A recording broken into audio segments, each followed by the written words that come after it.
Welcome to my channel Limelight Leaks. Please share and subscribe, and hit the bell icon for latest updates. He was famous for driving fast cars in movies. But the real surprise came after the cameras stopped. When Paul Walker died in 2013, fans everywhere were sad about losing a movie star. But his family and close friends had to deal with something more personal: his private garage. Hidden from everyone was a collection of over 30 super rare cars. Many were never seen by people. Some weren't even legal to drive on U.S. roads. But that was just the start. What they found inside these cars, like handwritten notes and unfinished projects and secret charity plans, told a deeper story. The cars belonged to a secret company. Their values started legal fights, and tucked in glove boxes were messages no one expected. What they found wasn't just a collection. It was what he left behind. This is the shocking truth about what they found in Paul Walker's garage after he died, and why it surprised even his closest friends. To the world, Paul Walker was Brian O'Connor, the brave, fast-driving undercover cop from the Fast and Furious movies. He was cool, relaxed, and always connected to street racing culture. But behind the Hollywood fame and movie car scenes was a man whose love for cars went way beyond the roles he played. In real life, Paul Walker wasn't acting. He truly lived for cars, not just to drive them, but to build them, collect them, and understand every part of them. What many fans didn't know while he was alive was that Paul had been quietly collecting one of the most amazing private car collections in the world. He wasn't loud about it. He didn't post flashy videos, show his garage on social media, or brag about rare finds. His love for cars was personal, even sacred. His garage wasn't built to show off. It was a private place, a working shop, and a museum of cars that he rarely shared, even with those closest to him. After Paul's sad death in a high-speed crash in 2013, his family, business partners, and lawyers had to do something they never wanted to do: go through the things he left behind. That meant opening the doors to his private garage, a space few people had ever entered. What they found inside was more than just a collection. It showed who Paul really was, full of surprises, differences, and hidden depth. There were over 30 super rare cars packed inside, each with its own story. Some had been kept secret, stored under covers, and owned through fake companies. Others were clearly work in progress, torn apart and half done. The more they looked, the more they realized this wasn't just a garage. It was like a time capsule filled with handwritten notes, rare Japanese cars, and cars meant for charity auctions. And the most shocking part, almost none of it had ever been seen by the public, not even by fans who thought they knew Paul Walker best. When the garage doors finally opened, what Paul Walker left behind amazed even the most experienced car collectors. Parked row by row, packed tightly in a large building in Valencia, California, were more than 30 super rare cars. A dream lineup that most car lovers would never see in person, let alone own. But Paul had quietly bought them over years, often staying hidden, making private purchases, or trading secretly through trusted connections. At the center of the collection were cars that blurred the line between collector art and racing machines. Among them was a 1995 BMW M3 Lightweight, one of fewer than 130 ever made, basically a factory-built track car that Paul reportedly owned 5 of. Nearby sat a Celine S7, a carbon fiber American supercar known for raw speed and being rare. There were 4 GTs, multiple Porsche 911s, and a Toyota Super Turbo, a quiet nod to his Fast and Furious roots. But it was his Skyline GTR collection that truly left fans speechless. Not happy with regular specs, Paul had brought in and personally changed several Nissan R32 and R34 GTRs. Each one was tuned with racing parts and handwritten tuning notes. One R34, rumored to be the exact car he used in the Fast and Furious movies, had been kept in private storage, an untouched piece of movie and Japanese car history. Some cars weren't registered, others were barely street legal. A few had never been photographed publicly. It was clear this wasn't a celebrity garage for show. This was a vault collected by someone obsessed with performance, history, and being different. These weren't trophies. They were investments of the soul. Cars Paul wanted to understand, improve, and keep safe. This collection was more than valuable. It was personal. And yet, the deeper people looked, the more they realized Paul never wanted it to be found. As investigators, family members, and business managers went through the garage inventory, they made a strange discovery.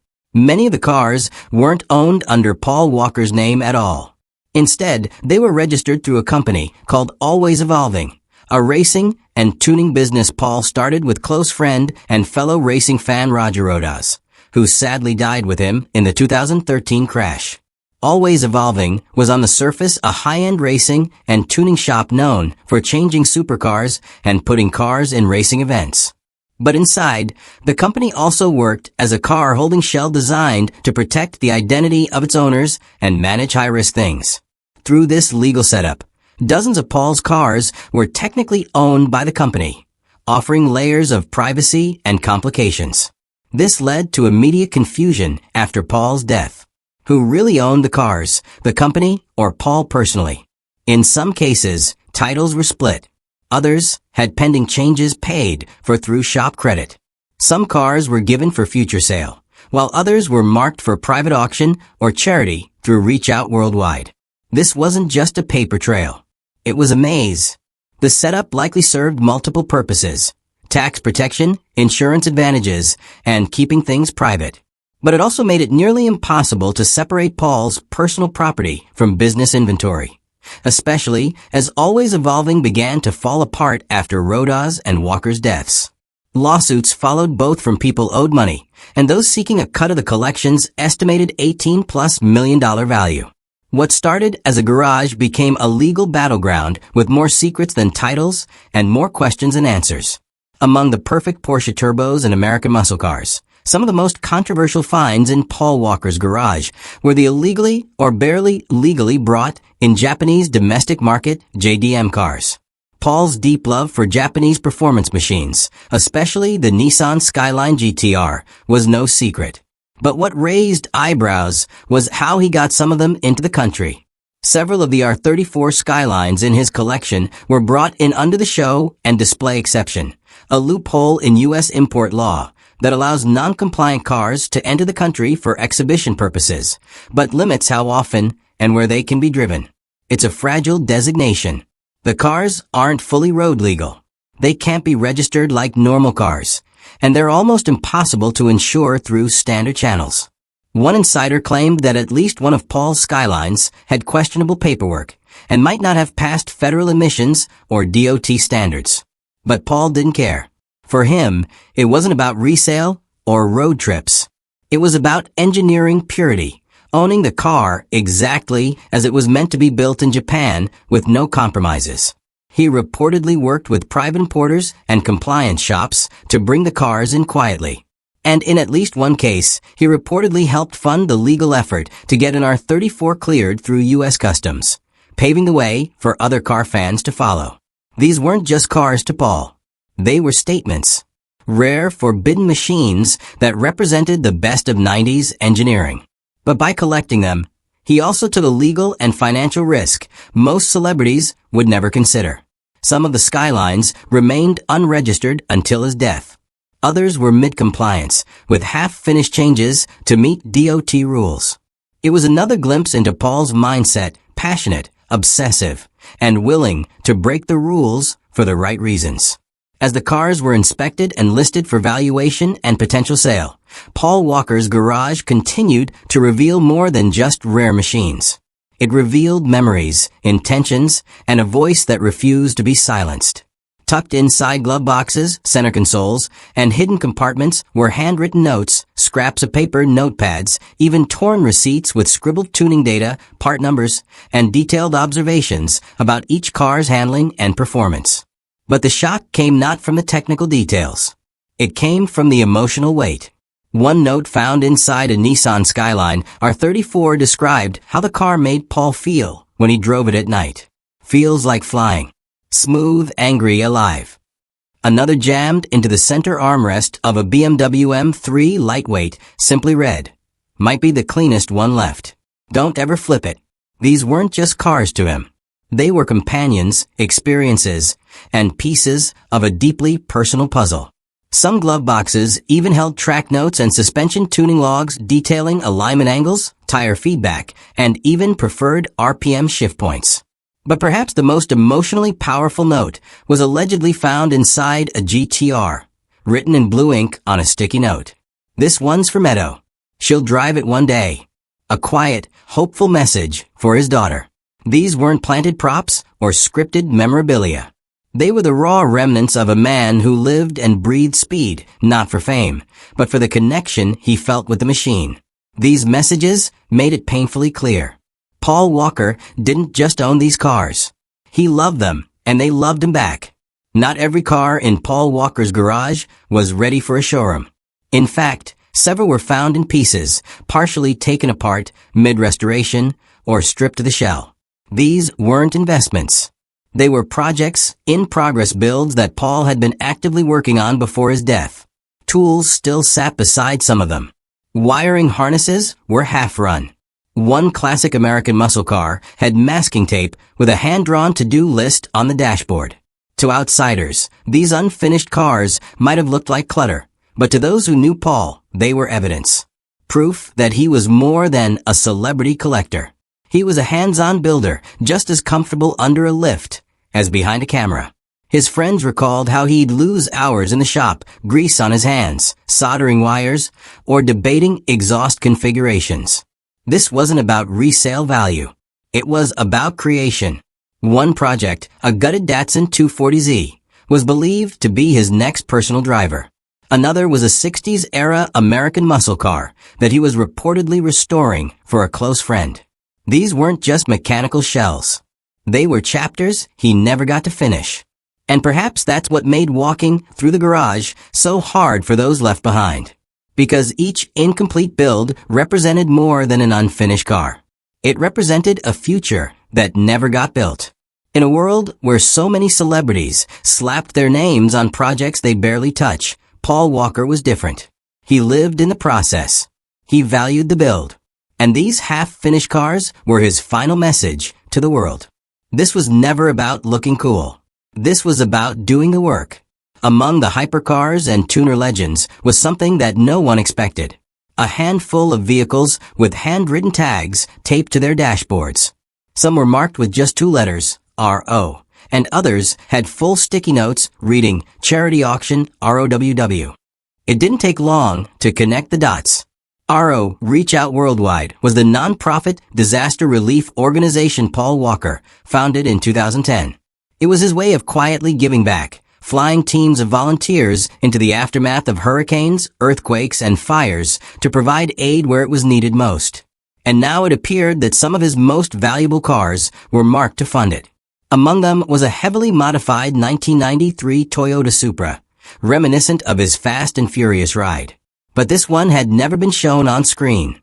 Another was a Boss 302 Mustang tagged with a yellow sticky note and instructions for a future charity gala that never happened. These weren't after-the-fact tributes. These were Paul's own plans still in motion when time ran out. It became clear that Paul saw his garage not just as a personal collection, but as a reservoir of value, a place from which he could support the causes he believed in. He wasn't waiting for the cameras to roll or headlines to be written. He was just doing what he could, preparing to use his passion for cars to help people in crisis. The discovery of the charity-tagged vehicles hit hard. It reminded everyone that Paul Walker's legacy wasn't just forged in horsepower or Hollywood fame. It was built on service, humility, and intention. He didn't just want to be remembered as a car guy. He wanted to be remembered as someone who used cars and his success to make the world better. Even in death, he was still trying to give. As the garage was sorted and appraised, reality hit hard. Paul Walker's car collection wasn't just rare and meaningful. It was worth a staggering $18 million. And with that kind of value came something Paul never would have wanted, a legal storm. Because many of the cars were tied to Always Evolving and others were owned in part by Paul personally, figuring out who owned what became a legal minefield. His estate, led by his father as executive and his daughter Meadow as the primary heir, had to untangle a complex web of co-ownerships, titles, and verbal agreements. Some cars were still in Paul's name. Others were registered under the company. A few were reportedly missing titles altogether. To make matters worse, creditors and former business associates began to surface, claiming stakes in the collection.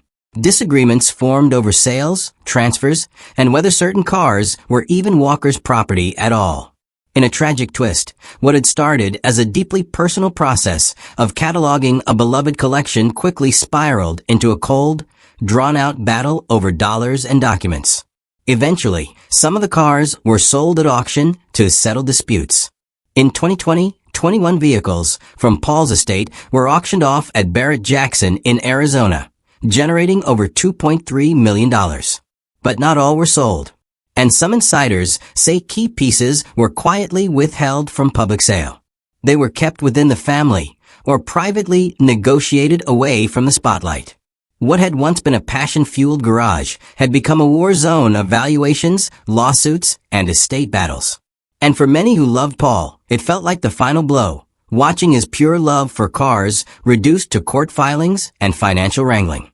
While the legal drama played out on paper, the emotional impact of sorting through Paul Walker's garage left a far deeper scar, one that doesn't show up in headlines. For Meadow Walker, who was just 15 when her father died, the process of identifying and dividing the cars was as painful as it was surreal. This wasn't just about assets. It was about her father's identity frozen in time. Each car held a memory. Each project a piece of his personality. To those closest to Paul, including family, old friends, and former colleagues, walking through the garage felt like walking through his mind. His handwriting on a post-it. His favorite tools left near a partially built engine. The radio station still programmed into his Porsche. It was as if he had just stepped away and never returned. Some friends broke down when entering the garage. Others found themselves paralyzed with guilt or regret. Many said the hardest part wasn't the cars. It was seeing all the things Paul never got to finish, the builds he never completed, the races he never entered, the plans he never made it to execute. There were also emotional ties to Roger Rodas, whose own connection to the garage added another layer of grief. Some vehicles were believed to be in shared possession between the two men, further complicating an already delicate situation. Their deaths left two grieving families and one sacred space filled with memories that neither side was quite ready to let go of. At a glance, it was just steel, rubber, and fiberglass. But to the people who loved Paul Walker, his garage had become a monument of passion and purpose. What they found in Paul Walker's garage after his death wasn't just shocking, it was life-changing. Beneath the $18 million valuation, beneath the rarest imports and supercars, beneath the legal chaos and emotional wreckage, was something far more powerful. A legacy that stretched far beyond the screen. Paul wasn't a celebrity collecting cars for show. He wasn't using his fame to increase values or create Instagram-ready garages. He was a builder, a student of speed, and a man obsessed with the feeling of being connected to the machine. Every part, every build, every handwritten note was evidence that this wasn't for show. It was real. This was who he was when no one was watching. And yet, what made it even more extraordinary was that he never intended for any of it to be discovered. His cars weren't on display for the world. His intentions weren't broadcast. He gave quietly, built quietly, loved quietly. Even his own family didn't know the full scope of what he created until they opened that door. But perhaps the most lasting shock isn't what they found in Paul Walker's garage. It's what it revealed about him. It showed that he wasn't just a man who loved fast cars. He was someone who believed in using them to connect with others, to explore, to give back. It showed that behind the Hollywood lights was a humble, grounded gearhead who found peace under the hood. And today, that legacy lives on. In every engine note that echoes his passion. In every reach-out worldwide mission that saves lives. And in every fan who now sees that Paul Walker wasn't just playing a car guy, he was one. And that more than anything is what they truly found in his garage.